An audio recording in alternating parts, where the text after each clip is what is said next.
जय हिंद. नमस्ते विद्यार्थिनी प्राध्यापक मित्रांनो. मिस्टर अक्षय बळे एससीसी एक्झाम अपडेट या यूट्यूब चॅनलमध्ये आपलं सर्वजणांचं स्वागत आहे. आजच्या व्हिडिओमध्ये आपण समर एक्झाम 2024च्या परीक्षेबाबत विद्यार्थी आणि प्राध्यापकांसाठी काही महत्त्वाच्या सूचना देत आहोत. त्यामुळे विद्यार्थी मित्रांनो आणि प्राध्यापक मित्रांनो, हा व्हिडिओ शेवटपर्यंत नक्की बघा. आवडल्यास या व्हिडिओला लाईक करा, शेअर करा. अधिक माहितीसाठी आपण आपल्या यूट्यूब चॅनलला सबस्क्राईब करायला विसरू नका. या व्हिडिओमध्ये आपण येणारी समर एक्झाम जी 23 एप्रिल 2024 टप्प्याटप्प्याने सुरुवात होत आहे. तर या परीक्षेसंदर्भात विद्यापीठाने एक ओरिएंटेशन प्रोग्राम घेतला आणि त्यामध्ये प्राध्यापकांना किंवा एक्झाम सीओ जे काही महाविद्यालयाचे एक्झामचे अधिकारी आहेत त्यांच्यासाठी काही महत्त्वाच्या सूचना दिल्या आणि त्या सर्व सूचना विद्यार्थी आणि प्राध्यापकांसाठी अत्यंत महत्त्वाच्या आहेत. तर अशा कोणत्या सूचना आहेत तर त्या आपण बघणार आहोत. विद्यार्थी मित्रांनो, सावित्रीबाई फुले पुणे विद्यापीठाअंतर्गत परीक्षा विभागाअंतर्गत दिनांक 12 आणि 13 एप्रिल 2024 रोजी नाशिक जिल्ह्यासाठी ओरिएंटेशन प्रोग्राम घेण्यात आला. यामध्ये examination process, automation and reform या विषयावर महत्त्वपूर्ण मुद्दे त्यांनी या मीटिंगमध्ये सांगितलेले होते. जे सर्व मुद्दे आपल्या विद्यार्थी आणि प्राध्यापक मित्रांसाठी अत्यंत महत्त्वाचे आहे. त्यामध्ये सगळ्यात प्रथम त्यांनी महत्त्वाची माहिती दिली ते म्हणजे की आपण न्यू एज्युकेशन पॉलिसी ही शैक्षणिक वर्ष 2024 पासून राबवणार, अंडर ग्रॅज्युएशनसाठी राबवणार आहेत. तर ती लागू करताना मूल्यमापनाच्या बाबतीत वैदिक काळापासून ते बौद्ध काळ, मुघल काळापर्यंतची मूल्यमापन पद्धत आणि तदनंतर आलेली ब्रिटिश परीक्षा पद्धत यांचा तुलनात्मक अभ्यास करून योग्य त्या गोष्टीचा समावेश केला गेलेला आहे. यामध्ये आपल्याला माहिती आहे की CBCS पद्धत लागू करत असताना मूल्यमापनातील विशिष्ट टर्मिनॉलॉजी आणि त्याचे महत्त्व त्यांनी या ठिकाणी विशद केलेले होते. म्हणजे SGPA, CGPA आणि बाकीच्या जे काही कन्सेप्ट होत्या तर या सर्व यांची माहिती या मीटिंगमध्ये देण्यात आली. त्यानंतर विद्यार्थ्यांच्या क्रेडिट मेमो बघा. क्रेडिट मेमो म्हणजे काय आहे? Not to be called as a mark list henceforth. Okay, so यावर विद्यार्थ्यांना अवगत केलेले आता क्रेडिट दिसणार आहे. म्हणजे विद्यार्थी मित्रांनो, तुम्हाला जे काही मार्क लिस्ट दिसणार आहे हे मार्क लिस्टमध्ये फक्त आणि फक्त तुमचे क्रेडिट दिसणार आहे, तुमचे मार्क दिसणार नाहीत. ते पुढे पण त्यांनी सांगितलेलं आहे. विद्यार्थ्यांच्या क्रेडिट मेमोवर पर्सेंटेज ऐवजी फक्त ग्रेड पॉईंट येणार आहे. म्हणजे 7.8 किंवा 7.50 या पद्धतीने आपण जे काही आउट ऑफ 10 पैकी क्रेडिट पॉईंट बघत होतो ग्रेड पॉईंट आपण बघत होतो तर ते आपल्याला या ठिकाणी दिसून येणार आहे. पाचवा आहे की एखाद्या विद्यार्थ्याला प्रत्यक्ष मिळालेले मार्क्स हे रिझल्ट लेजरवरूनच बघता येणार आहे. आम्ही वारंवार तुम्हाला सूचना देत असतो की विद्यार्थी मित्रांनो, तुम्ही आता बघा खूप साऱ्या विद्यार्थ्यांना हे प्रॅक्टिकली प्रॉब्लेम फेस करावे लागतात. कसं की एखादा विद्यार्थी TY झाल्यानंतर तो जर का MPSC, UPSC किंवा अन्य कोणत्याही स्पर्धा परीक्षांचा अभ्यास करत असेल तर त्याचा परीक्षा फॉर्म भरताना तिथे तुम्हाला प्रश्न विचारला जातो किंवा तिथे एक ऑप्शन असतो की तुम्हाला एकूण मार्क किती पडले, कितीपैकी पडले ते तुम्हाला उल्लेख करावा लागतो. म्हणजे total marks okay and of 10 marks अशा पद्धतीचा तुम्हाला एक कॉलम असतो. पण नेमकी तुमच्या रिझल्टवरती त्या पद्धतीचा मेन्शन केलेला नसतो की तुम्हाला किती मार्क्स पडले आणि कितीपैकी पडले, त्या बाबतीत तुम्हाला तेवढी माहिती नसते. तर त्याकरता तुम्ही रिझल्ट लेजर महाविद्यालयाकडून डिमांड करा. महाविद्यालयाने देखील आपलं रिझल्ट लेजर हे आपल्या HOD किंवा विद्यार्थ्यांपर्यंत ते दिलं गेलं पाहिजे, जेणेकरून विद्यार्थ्यालाही कळतील आपल्याला इंटरनल किती पडले, प्रॅक्टिकल किती पडले, विद्यापीठाच्या पेपरमध्ये किती पडले, टोटल 100 पैकी किती मार्क्स पडले. ज्यामुळे विद्यार्थ्याला नेमकी कळेल की आपण कोणत्या विषयात फेल झालो, इंटरनल फेल आहे का, प्रॅक्टिकल फेल आहे का, युनिव्हर्सिटीच्या एक्झाममध्ये फेल आहे, यामध्ये त्यांना पूर्वकल्पना भेटून जाईल. आणि आउट ऑफ मार्क्स किती पडले याची देखील माहिती त्यांना भेटून जाईल. तर विद्यार्थी मित्रांनो, रिझल्ट लागल्यानंतर मी तुम्हाला आपल्या टेलिग्राम चॅनलमध्ये सांगत असतो की या अभ्यासक्रमाचे रिझल्ट लेजर अवेलेबल झालेले आहे.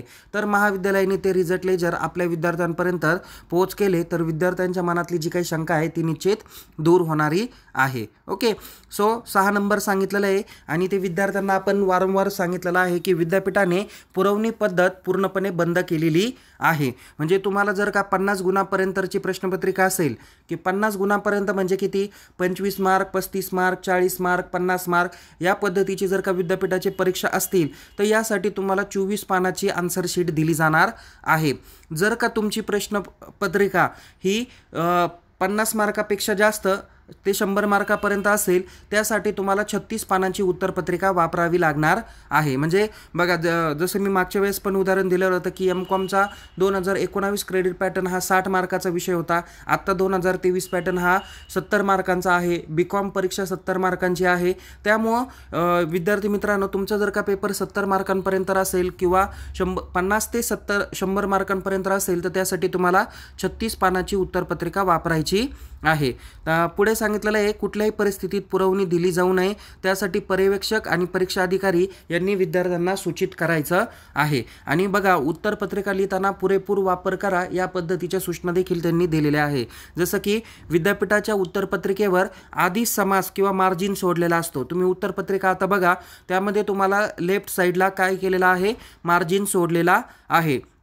विद्यार्थ्यांनी अतिरिक्त समास सोडायचा नाहीये, जागेचा पुरेपूर वापर करावा याबद्दल तुम्हाला सूचित करण्यासाठी सांगितलेलं आहे। म्हणजे पेपर काय करायचा आहे, व्यवस्थित पद्धतीने लिखाण करायचं आहे, जास्त समास सोडण्याची आवश्यकता नाही। नेक्स्ट आहे अंतर्गत गुणप्रणालीमध्ये प्राध्यापक एक्सेल शीट अपलोड करून जे गुण भरतील ते विद्यार्थ्यांना त्यांच्या स्टुडंट प्रोफाईल सिस्टीममध्ये दिसणार आहे। ओके, म्हणजे बघा विद्यार्थी मित्रांनो, एक सगळ्यात महत्त्वाची या वर्षीपासून जो काही एक चेंज आहे तो तुमच्यासाठी केलेला आहे। मी हे वाक्य पूर्ण वाचतो आणि तुम्हाला ते स्पष्ट करून सांगतो की विद्यार्थ्यांना तसा ऑटोमॅटेड SMS जाईल आणि बदल हवा असल्यास 3 दिवसाच्या आत तो प्राध्यापकांना भेटून करेक्शन करून घेण्याबाबत सूचना देखील SPS वर तुम्हाला दिसणार आहे। आता ही 9 नंबरची सूचना विद्यार्थी आणि प्राध्यापकांसाठी अत्यंत महत्त्वाची सूचना आहे। म्हणजे बघा या अगोदर प्राध्यापक मित्र मार्क्स भरत असताना काय करत होते की महाविद्यालयाच्या लॉग इन वरून HOD अपॉइंट केले जात होते। HOD काय करत होते की बॅच क्रिएट करत होते। बॅच क्रिएट केल्यानंतर सब्जेक्ट टीचर्स अपॉइंट करत होते। सब्जेक्ट टीचर त्यांचं लॉग इन करून मार्क्स हे भरत होते। म्हणजे सब्जेक्ट ज्यावेळेस सिलेक्ट केला जातो त्यावेळेस त्यांना त्या सब्जेक्ट सिलेक्ट केल्यानंतर तिथे ती बॅच ओपन ज्यावेळेस करतो त्यावेळेस त्यांना मार्क्स हे काय करावे लागतात, 1 बाय 1 फिलअप करावे लागतात। विद्यार्थ्याचं नाव दिसतं आणि त्याला आउट ऑफ पैकी किती मार्क्स भरायचे ते आपल्याला 1 बाय 1 दिसतात। आता तसं केलं जाणार नाहीये। आता काय केलं जाणार आहे की त्यांच्या लॉग इनमध्ये त्यांना काय केली जाणार आहे, एक एक्सेल शीट डाउनलोड करण्यासाठी दिली जाणार आहे। त्यांनी ती एक्सेल शीट डाउनलोड करायची, त्यामध्ये त्या विद्यार्थ्यांसमोर जे काही मार्क दिसतील विद्यार्थ्यांची जी काही नावं दिसतील त्यासमोर त्यांना काय करायचे आहे, मार्क्स फिलअप करायचे आहे। आणि मार्क्स फिलअप केल्यानंतर ती फाईल काय करायची आहे, अपलोड करायची आहे। आणि त्यांनी ज्यावेळेस अपलोड केली जाईल, प्राध्यापकाकडून ज्यावेळेस ते मार्क्स अपलोड केले जाईल तर विद्यार्थ्यांना त्यांच्या लॉग इनमध्ये म्हणजे ज्या ठिकाणातून ते परीक्षा फॉर्म भरतात त्या ठिकाणातून त्यांना दिसून येणार आहे। याबद्दलचा सविस्तर व्हिडिओ आपण निश्चितच लवकर जाहीर करून देणार आहोत। त्यामुळे विद्यार्थ्यांनी तो व्हिडिओ देखील काळजीपूर्वक बघा। प्राध्यापकांनी देखील काळजीपूर्वक मार्क्स भरणं अपेक्षित आहे। जर का मार्क्स चुकले तर त्यामध्ये करेक्शन करण्यासाठी काही कालावधी दिला जाईल, त्याच ठराविक कालावधीमध्ये तुम्हाला करेक्शन करायचे आहे। बघा विद्यार्थी मित्रांनो, हा महत्त्वाचा प्रश्न कशासाठी आहे की काही विद्यार्थी विद्यापीठाच्या पेपरमध्ये पास आउट असतात, बट इंटरनल सबमिशन केलं असून देखील त्यांना त्या विषयांमध्ये काय केलं जातं, ॲब्सेंटी ठेवली जाते। ओके, कदाचित नजर चुकीनं प्राध्यापकांकडून होतं, त्यामुळं असं होऊ नये म्हणून तुम्ही काय केलं पाहिजे, तुम्हाला एक ठराविक कालावधी दिला जाईल, त्या कालावधीमध्ये तुम्ही तुमचं लॉग इन करायचं। तुम्हाला प्रत्येक विषयाचे इंटरनलला कितीपैकी किती मार्क्स दिले याची सर्व माहिती तुम्हाला त्या ठिकाणी भेटून जाईल। आणि त्यामध्ये जर का तुम्हाला काही करेक्शन असतील तर तसं तुम्हाला काय करावं लागणार आहे, त्या सब्जेक्ट टीचरला भेटून ते करेक्शन करावं लागणार आहे। त्यामध्ये पुढं 10 नंबरचा मुद्दा तोच दिलेला आहे, सदर गुणांमध्ये बदल म्हणजे चुकून ॲब्सेंटी लागली किंवा फेल लावले गेले असेल तर विद्यार्थ्यांना 3 दिवसाच्या आत त्या प्राध्यापकांना भेटून ते गुण बदलता येणं शक्य होणार आहे। त्यासाठी प्राध्यापकांनी अंतिम मुदतीच्या आत किमान 3 दिवस आधी गुणप्रणाली व्यवस्थित गुण भरणं अनिवार्य राहील, जेणेकरून बदल असल्यास ते विहित वेळेत पूर्ण करता येतील। म्हणजे एक्झाम्पल गृहीत धरूया आपण की 10 मे हे मार्क्स भरण्याची सपोज अंतिम डेट आहे, तर प्राध्यापकांनी 5 मे पर्यंतच काय करायचे आहे, मार्क्स हे फिलअप करायचे आहे। आणि त्यांनी मार्क्स फिलअप केले का मग विद्यार्थ्यांना त्यांच्या लॉग इनमध्ये दिसेल आणि विद्यार्थ्यांमध्ये जर का काही करेक्शन असेल मार्कांमध्ये तर त्यांनी ते लगेच 2 दिवसाच्या आत करेक्शन करायचे आणि फायनल मार्क लिस्ट काय करायची आहे, सबमिट करायची आहे। ती सबमिट केल्यानंतर परत त्यामध्ये बदल करता येणार नाहीये। आणि 11 नंबरची सूचना की विद्यापीठाचे अतिरिक्त भरारी पथक महाविद्यालयांना परीक्षा कालावधीत भेट देतील, अनुचित प्रकार आढळल्यास परीक्षा केंद्राची मान्यता रद्द करण्यात येईल। अशा पद्धतीची स्ट्रिक्ट सूचना त्यांनी या मध्ये दिलेल्या आहे। यामध्ये बघा विद्यार्थी मित्रांनो, एक महत्त्वाचं आहे, याला भरारी पथक म्हणजे ज्याला आपण काय म्हणतो स्क्वॉड म्हणतो। परीक्षेच्या काळात तुमच्याकडे स्क्वॉड येतात, जे विद्यार्थी कॉपी करतात, जर का कॉपी पकडणारे विद्यार्थी म्हणजे कॉपी करणारे विद्यार्थी जर का या भरारी पथकामार्फत पकडले गेले तर आपल्या महाविद्यालयाचं परीक्षा केंद्र हे काय होऊ शकतं, रद्द केलं जाऊ शकतं। आता जर का तालुक्यात एकच कॉलेज असेल तर त्यांना काय करावं लागेल, दुसऱ्या तालुक्यामध्ये जावं लागू शकतं आणि परीक्षा केंद्र जर का रद्द झालं तर ऑटोमॅटिकली विद्यार्थ्यांना दुसऱ्या केंद्रावर जाऊन परीक्षा ही द्यावी लागू शकते। त्यामुळे विद्यार्थी मित्रांनो, कोणत्याही परीक्षेमध्ये कॉपी करण्याचा प्रयत्न करू नका, अन्यथा तुमच्यावर कडक कारवाई करण्यात येईल। कारण कॉपी झाल्यानंतर तुम्हाला माहिती आहे की त्या सेमिस्टरचे सर्व विषय पण द्यावे लागतात, 1000 रुपये फाईन पण विद्यापीठाला भरावा लागतो, तिथपर्यंत तुम्हाला पोहोचावं लागतं, 4 वेळेस विद्यापीठामध्ये चक्कर मारावी लागते, त्यानंतर तुमचा परीक्षा फॉर्मही भरण्यामध्ये काही तांत्रिक अडचणी येतात, त्या जर का सॉल्व करायच्या असतील पुन्हा विद्यापीठाकडे जावं लागतं। त्यामुळं तुम्हाला परीक्षा फी देखील वाढते, परत तुम्हाला ते पेपरही पुन्हा सर्व विषयांचे पेपरही द्यावे लागतात। अशा पद्धतीचे खूप मोठा लॉस हा कॉपी केस स्टुडंट्सवर होत असतो। त्यामुळे कुणीही परीक्षेमध्ये कॉपी करण्याचा प्रयत्न करू नका। तर विद्यार्थी मित्रांनो, या पद्धतीने महत्त्वाच्या सूचना तुम्हाला दिलेल्या आहे। सर्व विद्यार्थी मित्रांपर्यंत हा व्हिडिओ नक्की शेअर करा, आवडल्यास या व्हिडिओला लाईक करा, शेअर करा। तसेच अद्याप जर का आपण आपल्या यूट्यूब चॅनलला सबस्क्राईब केलं नसेल तर त्वरित सबस्क्राईब करा आणि परीक्षेबाबत अद्ययावत माहितीसाठी आपण आपल्या टेलिग्राम चॅनलमध्ये सहभागी होऊ शकता, लिंक डिस्क्रिप्शन बॉक्समध्ये देण्यात आलेली आहे। जास्तीत जास्त विद्यार्थ्यांनी टेलिग्राम चॅनलमध्ये जॉईन व्हा आणि यूट्यूब चॅनलला सबस्क्राईब करा।